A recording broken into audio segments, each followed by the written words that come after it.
Hello दोस्तों, बहुत बहुत स्वागत है हमारे YouTube channel study together with Vikas पर। और फ्रेंड्स, जैसा कि आप थंबनेल पर देख ही चुके होंगे कि मैं आपके सामने एक बहुत ही प्यारा सेशन लेकर आया हूं हमारे प्रीवियस ईयर ग्रुप डी के जीएस क्वेश्चंस। ठीक है, अब आपको वीडियो के एंड तक साथ बने रहना है। और फ्रेंड्स, वीडियो स्टार्ट करने से पहले लाइक और सब्सक्राइब बटन जरूर दबाएं। चलिए फ्रेंड्स, स्टार्ट करते हैं आज का सेशन। चलते अपने पहले क्वेश्चन पर। An object of mass 1 kg has a potential energy of 2 joule relative to the ground. What is the height of object. ठीक है, आपको पोटेंशियल एनर्जी दे रखी है 2 जूल और आपसे हाइट पूछी है कि उस ऑब्जेक्ट की हाइट कितनी है ग्राउंड से, और जी की वैल्यू में दे रखी है 10। तो आप देख चुके होंगे, पहले मैंने आपको बताया था कि पोटेंशियल एनर्जी का फॉर्मूला क्या होता है। Potential energy equal to M G H. ठीक है, मास की वैल्यू दे रखी है 1 और जी की वैल्यू दे रखी है 10 और हाइट हमें निकालना है। ठीक है, और पोटेंशियल एनर्जी में कितनी दे रखी है 2। तो अब आप यहाँ से देखेंगे कि हाइट की वैल्यू कितनी हो जाएगी 0.2 मीटर। ठीक है, जब आप इसे नीचे ले जाएंगे तो आपको पता चलेगा कि यहाँ पर हाइट हमारी है 0.2 मीटर, जो कि हमारे ऑप्शन ए में बिल्कुल दे रखा है 0.2 मीटर। तो फ्रेंड्स, हमारा ऑप्शन है बिल्कुल सही आंसर है। ठीक है, चलिए बढ़ते हैं आगे हम। अब देखिए, Babur an Afghan ruler establish the Mughal dynasty in India. इन्होंने हमसे कहा कि बाबर जो कि एक अफगान रूलर थे, इन्होंने इंडिया में मुगल डायनेस्टी कब स्टार्ट की या फिर कब बनाई। तो 1526 एडी, 1256 या 1656 या फिर 1652 एडी। इन चारों में से आपको बताना है कि हमारा सही आंसर कौन सा है। आपने अगर पहले एग्जाम में या फिर कहीं पढ़ रखा हो कि 1526 में हमारा बैटल ऑफ पानीपत हुआ था, फर्स्ट बैटल ऑफ पानीपत जिसे कहा जाता है, तो वो हमारा 1526 में हुआ था। और उस टाइम हमारे बाबर ने लोधी डायनेस्टी को हराकर इंडिया में अपना फर्स्ट टाइम इस्टेब्लिश किया था मुगल एम्पायर। ठीक है, तो इसमें हमारा जो ऑप्शन ए दे रखा है 1526, ये हमारा बिल्कुल सही आंसर होगा। ओके, बढ़ते हैं आगे। देखिए, who has been appointed as the first female chief justice of Pakistan. इस क्वेश्चन में हमसे पूछा है who is appointed as the first female chief justice. Pakistan का फर्स्ट फीमेल चीफ जस्टिस कौन था। आपको चार ऑप्शन भी दे रखे हैं। देखिए, साहिदा ताहिरा सफदर, या फिर फौजिया अहमद, जमीला खान, या फिर नबीला हुसैन। इन चारों में से आपको बताना है first female chief justice of Pakistan. बताइए, बहुत ही आसान सा क्वेश्चन है और आपने पहले भी पढ़ रखा होगा या फिर आपने लूसेंट में या फिर कहीं पर पहले देख रखा होगा। ठीक है, बताइए। तो इसका बड़ा प्यारा सा आंसर है ऑप्शन ए, ताहिरा सफदर। ये हमारा बिल्कुल सही आंसर होगा। ऑप्शन ए में दे रखा है ताहिरा सफदर। ओके, चलिए बढ़ते हैं और आगे हम। How many bank were nationalised in the year 1969। 1969 में हमारे कितने बैंक्स नेशनलाइज हुए थे। 8, 10, 7 या फिर 14। इन चारों में से आपको बताना है कि कितने बैंक हमारे नेशनलाइज हुए थे 1969 में। तो फ्रेंड्स, इसका हमारा जो ऑप्शन डी दे रखा है 14। तो हमारे 1969 में 14 बैंक्स नेशनलाइज हुए थे। और चलिए इसके आगे बढ़ते हैं हम अपने अगले क्वेश्चन की ओर। The power of a lens is -2.5 dioptre. D for dioptre, ये हमारे पावर की यूनिट होती है मेजर करने के लिए। तो the type of lens and the focal length are respectively. आपको इसमें लेंस का टाइप भी बताना है और इसमें आपको फोकल लेंथ भी बतानी है जिसकी पावर -2.5 डायोप्टर है। बताइए, बहुत ही बेसिक सा फॉर्मूला आपने पढ़ रखा होगा, power equal to 1 upon focal length. ये फॉर्मूला आपने फिजिक्स में पढ़ रखा हो, power equal to 1 upon focal length होता है। और पावर आपको कितना दे रखा है -2 पॉइंट, ये देखिए -2.5। ओके, और आपसे फोकल लेंथ पूछा है तो आपको बताना है कि यहाँ पर फोकल लेंथ हमारा कितना होगा। तो कैलकुलेट करिए, फोकल लेंथ हमारा जो इसमें होगा वो होगा, ये देखिए यहाँ पर -2.5 1 अपॉन -2.5। वैसे आप कैंसिल करेंगे तो 5 2 जा, सॉरी 5 5 जा और 5 2 जा, मतलब 0.4 -0.4। और इसमें आपको टाइप ऑफ लेंस भी बताना है। तो इसमें हमारा जो ऑप्शन बी दे रखा है कॉनकेव लेंस होगा और इसकी जो हमारी फोकल लेंथ होगी वो -0.4, ठीक है, -0.4 मीटर। तो ऑप्शन बी दे रखा है कॉनकेव लेंस और -0.4 मीटर। तो option B is the right answer. बढ़ते हैं आगे। Which metal sorry which mela fair to be listed in UNESCO's list of intangible culture heritage. हमारे यूनेस्को की लिस्ट में कौन सा फेयर है जो कि हेरिटेज के रूप में मनाया जाता है? देखिए, कुंभ मेला, गंगा सागर मेला या फिर जगन्नाथ रथ यात्रा मेला, और ऑप्शन डी दे रखा है पुष्कर फेयर। इन चारों में से आपको बताना है यूनेस्को लिस्ट में हमारा कौन सा फेस्टिवल या फिर मेला है जो कि हमारा एक कल्चरल हेरिटेज है। बताइए। बहुत ही आसान सा क्वेश्चन है और इसका जो हमारा ऑप्शन ए दे रखा है, option A Kumbh Mela, option A Kumbh Mela is the right answer. इसी के साथ हम चलते हैं आगे अपने अगले क्वेश्चन की ओर। CE58 is a member of dash block of element. आपको बताने कि हमारा जो CE जिसका एटॉमिक नंबर 58 दे रखा है ये हमारे किस ब्लॉक का एलिमेंट है? डी, पी, एफ या एस। आपको पता होगा कि हमारे पीरियोडिक टेबल में 4 ब्लॉक होते हैं, एस, पी, डी या फिर एफ। इन चारों में से आपको बताना है कि CE58 हमारे किस ब्लॉक का एलिमेंट है। बताइए। बहुत ही आसान सा क्वेश्चन है ये। I hope most of the students right answer देंगे। और ये सेशन खत्म होने के बाद कमेंट सेक्शन में आप अपने मार्क्स भी जरूर मेंशन करें सो दैट मुझे पता चलता रहे कि आप कितना मेहनत कर रहे हैं या फिर कितने क्वेश्चंस करेक्टली आंसर करते हैं। ओके, बताइए। तो इसका जो सही आंसर है वो है ऑप्शन सी, एफ ब्लॉक। जो हमारा एलिमेंट CE जिसका एटॉमिक नंबर 58 है वो हमारा एफ ब्लॉक का एलिमेंट है। So answer C is the option C is the right answer. बढ़ते हैं इसके साथ हम आगे। An object of mass 20 kg is moving with a uniform velocity of 5 meter per second. जो हमारा कोई एक 20 kg का मास है जो कि 5 मीटर पर सेकेंड की वेलोसिटी से मूव कर रहा है, find the kinetic energy of it. तो आपको इसकी काइनेटिक एनर्जी बताना है। बहुत ही आसान सा क्वेश्चन है और ये विदाउट पेन यूज किए भी आप आंसर कर सकते हैं। तो आपने काइनेटिक एनर्जी का फॉर्मूला पहले पढ़ रखा होगा, kinetic energy equal to ½ mv²। ये सिंपल सा फॉर्मूला है। और अब देखिए, मास की वैल्यू में दे रखी है 20 एंड वेलोसिटी दे रखी है 5। 5 का स्क्वायर कितना होगा? 25। तो 2 से ये 10 टाइम्स कैंसिल हो जाएगा। ये देखिए 10 टाइम्स और 25 10 250। तो आप आसानी से देख सकते हैं कि हमारा ये 250 किस ऑप्शन में दे रखा है? Option D. ऑप्शन डी में दे रखा है 250। So option D is the right answer. चलिए बढ़ते हैं इसी के साथ हम आगे। Who predicted the existence of some yet to be discovered elements on the basis of gaps in the periodic table? हमारे पीरियोडिक टेबल में कुछ गैप्स थे, तो इसके लिए किसने प्रेडिक्ट किया था कि हमारे इन फ्यूचर और भी एलिमेंट्स डिस्कवर किए जाएंगे?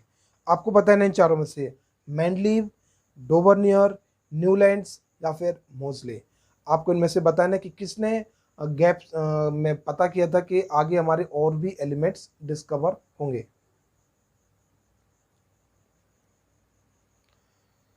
सो इसमें ऑप्शन ए दे रखा है Mendeleev. Mendeleev is the right answer which is option A.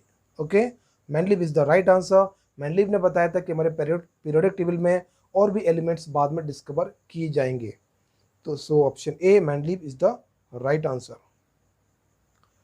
Which of the following 3 elements have filled outermost shell? हमारे किस एलिमेंट्स में आउटरमोस्ट सेल फिल्ड रहते हैं? मैग्नीशियम, हीलियम, नियॉन या फिर मैग्नीशियम, कैल्शियम, बेरियम या फिर लिथियम, सोडियम, पोटेशियम और लास्ट दे रखा है हीलियम, नियॉन, आर्गन। आपको बताना है कि हमारे किस एलिमेंट्स में या फिर इनमें से किस ऑप्शन में जो एलिमेंट्स दे रखे हैं जिनके outermost shell completely filled होते हैं। तो बहुत ही आसान सा क्वेश्चन है। आपको बताना है कि जो हमारे 18th ग्रुप के एलिमेंट्स होते हैं ना, उनके हमारी जो आउटर मोस्ट शेल्स होती हैं वो कंप्लीटली फिल्ड होती हैं और ये अनरिएक्टिव एलिमेंट्स होते हैं, स्टेबल एलिमेंट्स। ये किसी से भी रिएक्ट नहीं करते हैं, क्योंकि इनकी जो कॉन्फ़िगरेशन है वो कम्प्लीटली फिल्ड है। तो ना ही तो ये किसी से इलेक्ट्रॉन्स ले सकते हैं और ना ही किसी को इलेक्ट्रॉन्स डोनेट कर सकते हैं। सो हमारा ऑप्शन डी दे रखा है, helium neon argon. Option D is the right answer. I hope काफ़ी स्टूडेंट्स ने ये पहले से पता होगा, इसका आंसर डी होगा। तो चलिए इसके साथ हम आगे बढ़ते हैं। बहुत ही प्यारा सा question, Qutbuddin Aibak become the first sultan of Delhi in. जो कुतुबुद्दीन ऐबक थे वो दिल्ली के सुल्तान फर्स्ट टाइम कब बने? 1206 एडी या 1060 एडी या 1260 एडी या फिर 1606 एडी, आपको बताना है।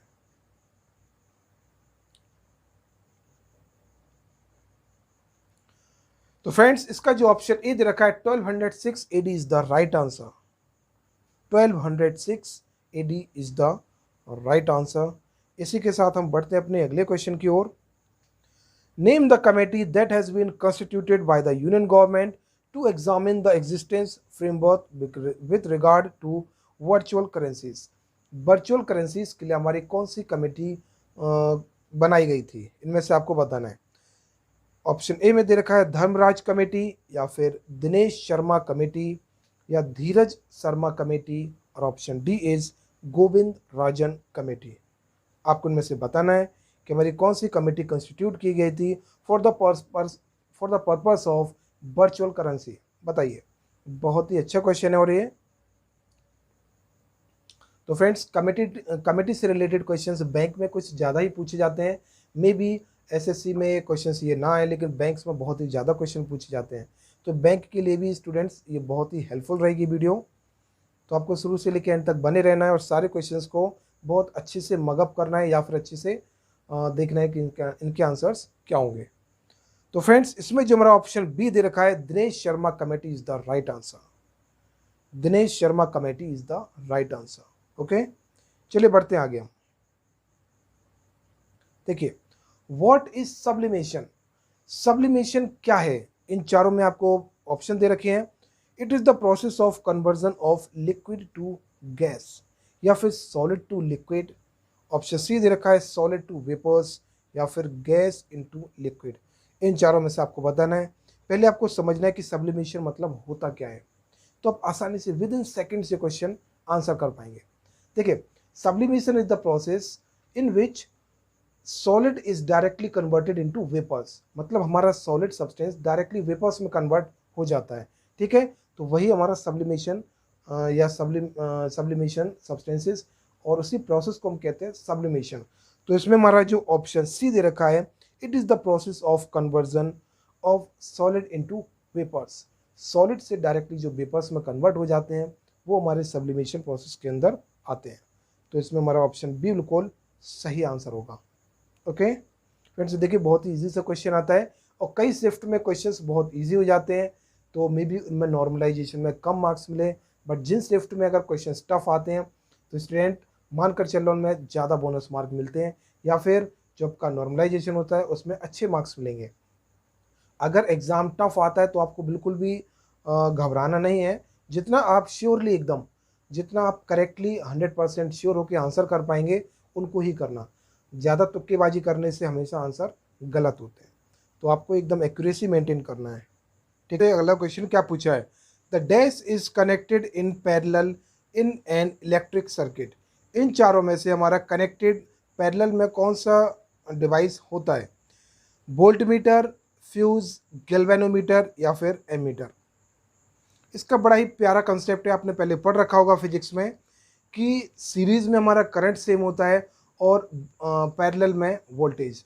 तो डेफिनेटली जब पैरेलल में वोल्टेज सेम होता है तो वोल्ट मीटर ही हमारा पैरेलल में यूज़ होगा। ओके, तो आप देख सकते हैं ऑप्शन ए दे रखा है मैं voltmeter. So option A voltmeter is the right answer. अब देखिए बहुत ही अच्छा क्वेश्चन है ये। Satyapal Malik was appointed as the governor of dash by the president Ramnath Kovind. आपको इनमें से बताना है कि हमारे सत्यपाल मलिक कहाँ के गवर्नर अपॉइंट किए गए थे? रामनाथ कोविंद हमारे जो कि प्रेसिडेंट हैं उनके द्वारा। उस टाइम की बात हो रही जब ये क्वेश्चन पूछा गया था 2018 के एग्ज़ाम में। छत्तीसगढ़, जम्मू कश्मीर, ओडिशा या फिर झारखंड। इन चारों में से आपको बताना है कि सत्यपाल मलिक कहाँ की गवर्नर अपॉइंट किए गए थे। तो फ्रेंड्स बहुत ही आसान सा क्वेश्चन है और ये करंट अफेयर से हमारा क्वेश्चन आया था ये, तो आपको बताना है। तो हमारा जो ऑप्शन बी दे रखा है जम्मू कश्मीर, जो सत्यपाल मलिक जी हैं हमारे गवर्नर अपॉइंट किए गए थे जम्मू कश्मीर के। Okay, so option B is the right answer. इसी के साथ हम बढ़ते हैं आगे। देखिए इस क्वेश्चन में हमसे क्या पूछा है, in 2018 who took charge as the chief of narcotics control bureau. Narcotics control bureau के हमारे चीफ कौन अपॉइंट किए गए थे, HP कुमार या फिर अभय या फिर SC रोहतगी या फिर राकेश गोयल। इन चारों में से आपको बताना है नारकोटिक्स कंट्रोल ब्यूरो के चीफ कौन अपॉइंट किए गए थे। तो फ्रेंड्स जो हमारा ऑप्शन बी दे रखा है Abhay is the right answer. Okay, Abhay हमारे चीफ नारकोटिक्स कंट्रोल ब्यूरो के किए गए थे, तो ऑप्शन बी में दे रखा है, ये हमारा बिल्कुल सही आंसर होगा। इसी के साथ हम आगे बढ़ते हैं। Which of the following physical quantities has no unit. इन चारों में से हमारी किस में यूनिट नहीं होती है, मोमेंटम, डेंसिटी, प्रेशर या फिर रिलेटिव डेंसिटी। इनमें से आपको बताना है कि इसमें हमारी यूनिट किस फिजिकल क्वांटिटी की नहीं होती है।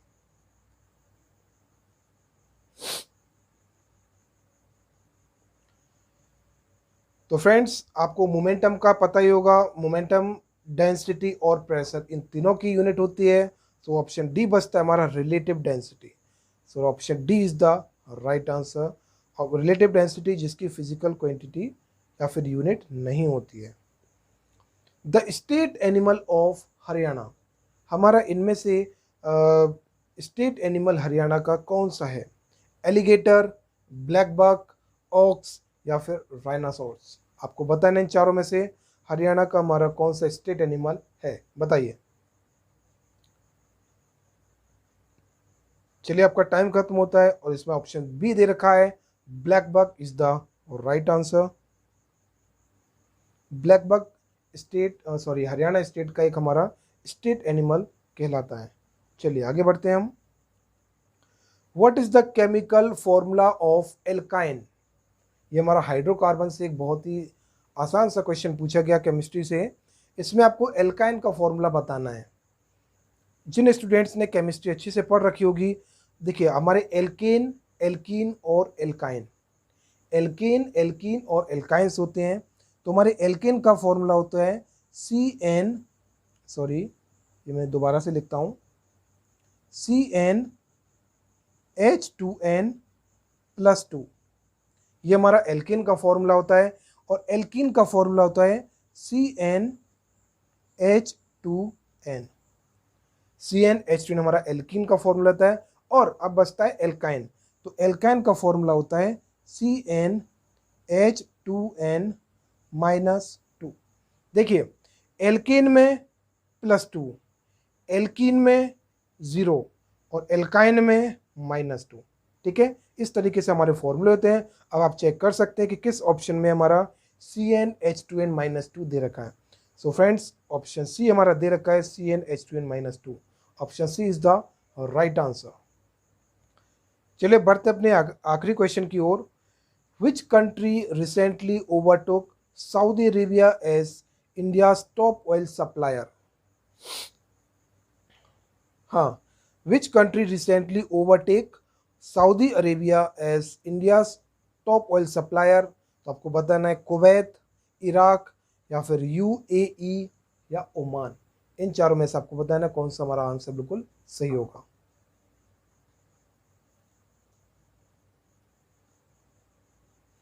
सो फ्रेंड्स ऑप्शन बी दे रखा है इराक।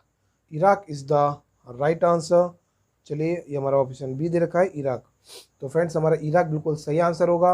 और फ्रेंड्स आज के सेशन में बहुत ही बेहतरीन 20 क्वेश्चंस आपके सामने डिस्कस किए हैं। आई होप आपको ये सेशन बहुत पसंद आया होगा। तो फ्रेंड्स वीडियो को खत्म होते होते आप जल्दी से चैनल को सब्सक्राइब करें सो दैट आप हमारी अगली वीडियो का नोटिफिकेशन आपके पास पहुंच सके। तो फ्रेंड्स चलिए मिलते हैं अपने नेक्स्ट क्लास में, तब तक के लिए गुड बाय।